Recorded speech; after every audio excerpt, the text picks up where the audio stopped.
So, fools stop at the first, losers stop at the second, genius stop at not the first, at not the second, at not the third also. He crossed the third. समझ में आया? अनार्य भाषा है, आर्यों के सामने रख रहे हैं तो आर्य भाषा में रूपांतरण करके रख देते हैं। जब भी हम जीवन में कुछ नया करना चाहें, कुछ नई मुहिम अपने हाथ में लें, तो 3 अवस्थाओं को हमें झेलना पड़ता। पहला तो तिरस्कार, दूसरा विरोध,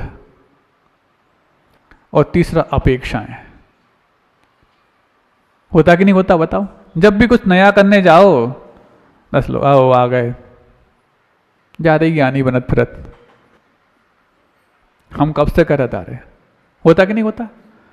मान लो घर में 2-4 महिलाएं हैं, किसी एक विशेष डिश एक महिला को बनाना अच्छी आती है, अब मान लो दूसरी प्रयास करे, हो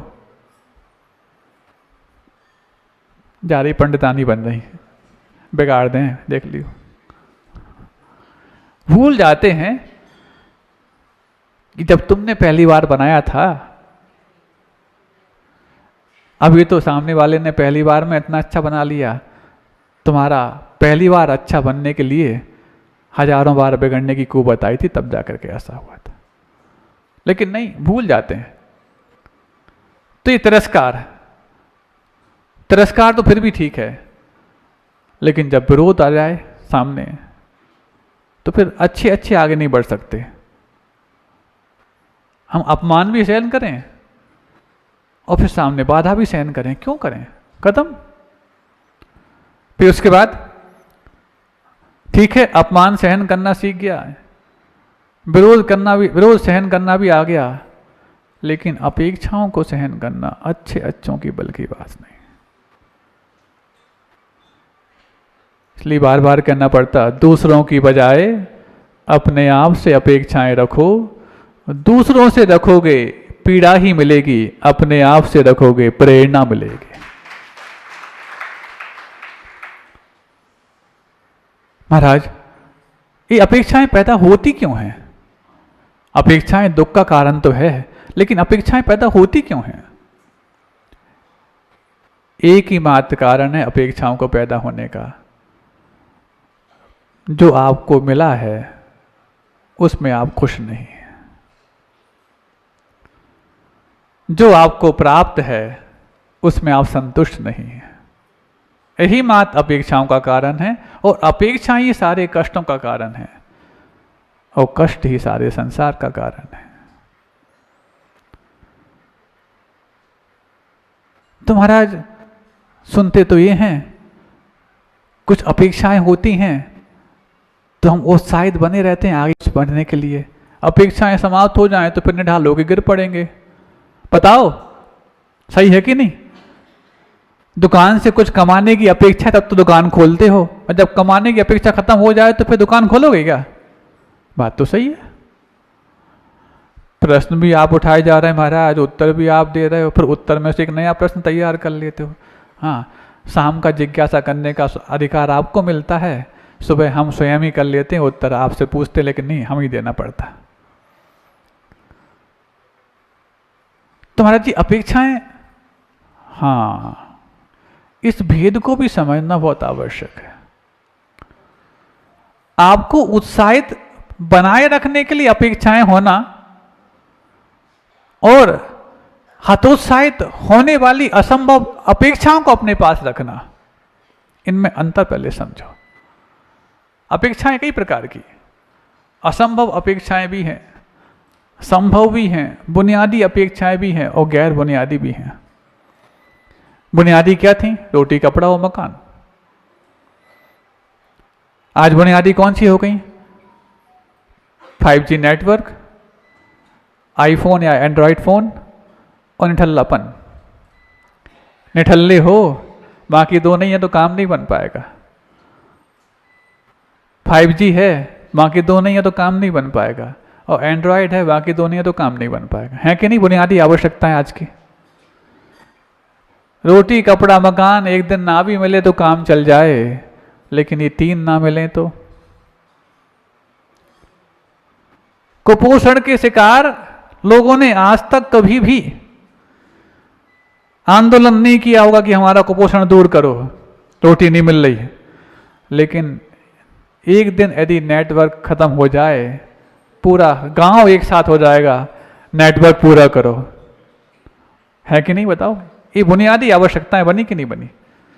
तमाम लोग पहुंच जाएंगे, नेटवर्क ठीक नहीं चल रहा, काम कवरेज में नहीं है।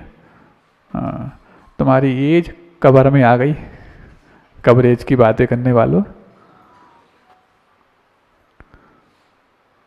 ये अपेक्षाएं सामने वाले को अज्ञानी और खुद को ज्ञानी बनाने की फितरत से पैदा होने लग जाती हैं।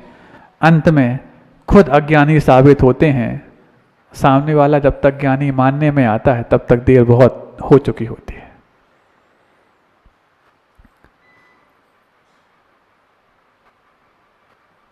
महाराज, समस्या तो तब होती है जब प्रवचन सुन के जाओ और ये लोग भी यहीं ही बैठे रहते हैं, पहुंचते ही साथ कहते बनाया नहीं, तो हम भी कह देते हैं हम भी तो वहीं बैठे थे जैसे तुम बैठे थे। उते का महाराज को बना के आए, तुम का प्रवचन सुन के आए ना। होता कि नहीं होता? देखो, कोई भी याद यदि गलत होती तो इनको हंसी नहीं आती, मतलब बात सही है। जब तुम्हें मालूम है कि 10 बजते हैं तो हमें भूख लगती है, तो क्यों नहीं पहले तैयार करके जाती? तो इतनी तैयारी पहले से करके तुम जाते कि कम से कम 10 बजे आकर के सहयोग करना, कोई दोनों मिलके खाएंगे। खा तो अबे भी रहे हैं, जान खा रहे। ये सब क्या है? मतलब ये मत समझना कि ये घर घर के दृष्टांत हैं। ये कहीं ना कहीं हमारे अंदर घर की उस बुराई के दृष्टांत हैं जो आज तक अनंत काल से हमसे बच नहीं पा रहे। हम उससे बच नहीं पा रहे। कोई भी चीजें हमें लगता है कि जो चाहे प्रतिस्पर्धा हो, चाहे वो आत्मविश्वास हो, चाहे वो समझौता हो, यानी कि चाहे वो कंपटीशन हो, कॉम्प्रोमाइज हो, कॉन्फिडेंस हो, कमिटमेंट हो, ये सब आदतें हैं। ये किसी क्षेत्र विशेष में भले ही तैयार हो, लेकिन होती तैयार यहाँ पर हैं। और ये जहाँ जहाँ जाता है वहाँ वहाँ उस आदत से अपने आप को मजबूर पाता है। मान लो आपको अपने बिजनेस में अथवा अपने जॉब में अपने कलीग से कॉम्पीट करने की आदत लग गई, तो आपको लगता है कि शायद हम अपने ऑफिस में ही कॉम्पिटिशन करते होंगे। ऑफिस तो एक बहाना था आपके भीतर उस आदत को तैयार करने के लिए। अब वो आदत कैसे स्थानांतरित करती है? जहां जहां आप जाते हैं उस आदत से आप अपने आप को मजबूर पाते हैं। घर में एक कंपटीशन चालू हो गया, पति और पत्नी हैं, तो ये कंपटीशन कि घर में जो नौकर है वो किसकी बात ज्यादा सुनता, पति की कि पत्नी की? अब ये बताओ, घर में जो नौकर लगाया था आपने प्रतिस्पर्धा के लिए लगाया था क्या? नहीं लगाया था, बल्कि अपने सेवा के लिए लगाया था। तो सेवा का काम ना करके वो प्रतिस्पर्धा में क्यों कारण बन गया? क्योंकि प्रतिस्पर्धा हमने घर में पैदा नहीं की थी, इस घट में पैदा की थी। निमित्त भली ऑफिस हो, दुकान हो, कहीं पर भी हो। इसीलिए कोई भी आदत हो, चाहे वो कॉम्प्रोमाइज की हो, इसलिए कल थोड़ा सा टाइट करना पड़ा था। संकल्पों में कॉम्प्रोमाइज, आप ये मत समझना कि हमने एक आज किसी छोटे मोटे संकल्प में कॉम्प्रोमाइज कर लिया। आपने उस समझौते की आदत का निर्माण अपने भीतर कर लिया।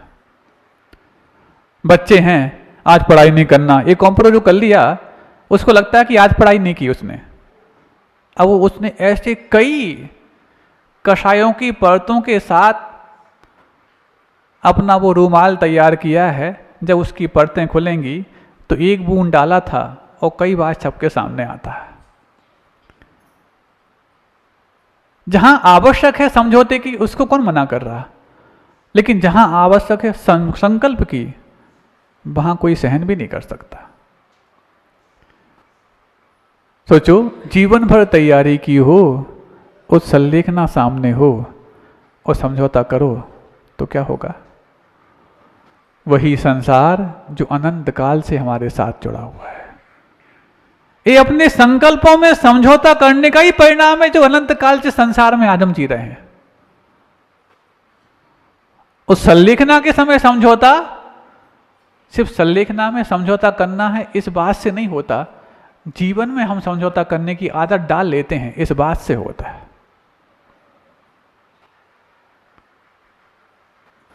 छोटा सा तो नियम था, क्या कर सकते महाराज।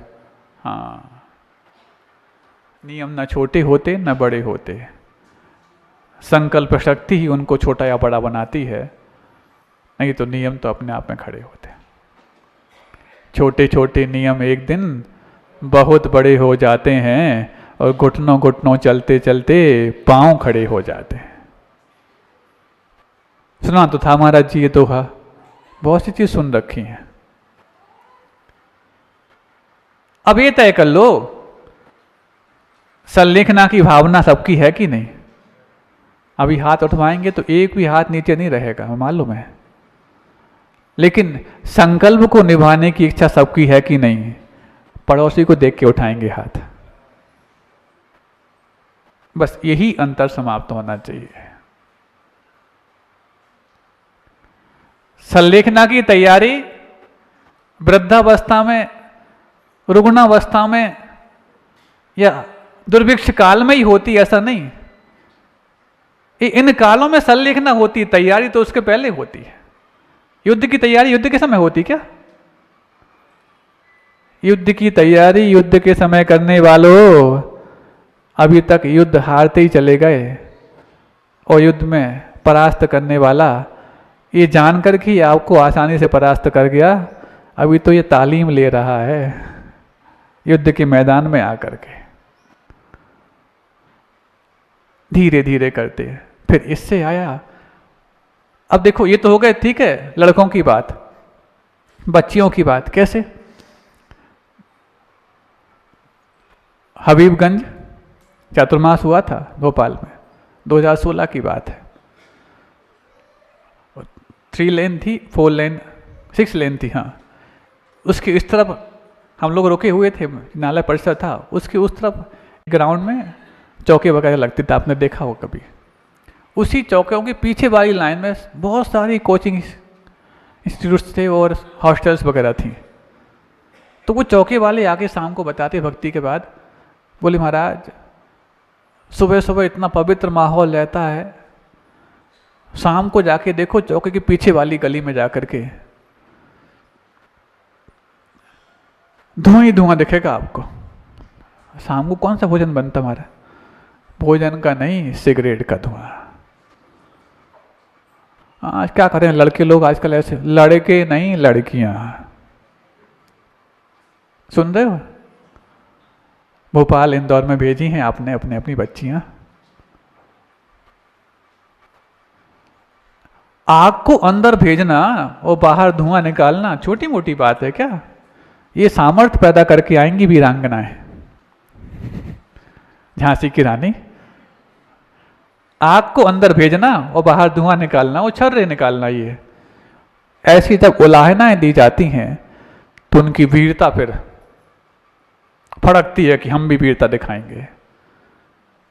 जिनमें मातृत्व गुण होता है उनको उलाहना के माध्यम से जल्दी उद्वेलित कर दिया जाता है, और स्त्रियों में मातृत्व गुण होता है, उनको यदि बुराइयों की उलाहना दे दी जाए तो उनको पाना उनके लिए सबसे आसान होता है। अब आप अपनी बच्चियों को यदि घर से बाहर भेजे हैं, सुन रहे हो, सभी के लिए बोल रहे हैं, या तो उनके अंदर मातृत्व गुण नहीं है तब तो वो बच करके आ सकती हैं, और यदि मातृत्व गुण है और विपरीत उलाहना वहां से मिल गई तो उससे बचाना बहुत मुश्किल है। नहीं महाराज, हम बीच बीच में चेक करते रहते हैं, बीच में फोन ट्राई करते रहते हैं। कौन ट्राई करता है? जो खुद को आज तक ट्राई नहीं कर पाया, दूसरों को क्या ट्राई करेगा? कहना क्या चाह रहे हैं महाराज, सीधी सीधी बता दो ना। 1 घंटे में नहीं समझ पाए, हम उसके लिए अलग से बताएं क्या?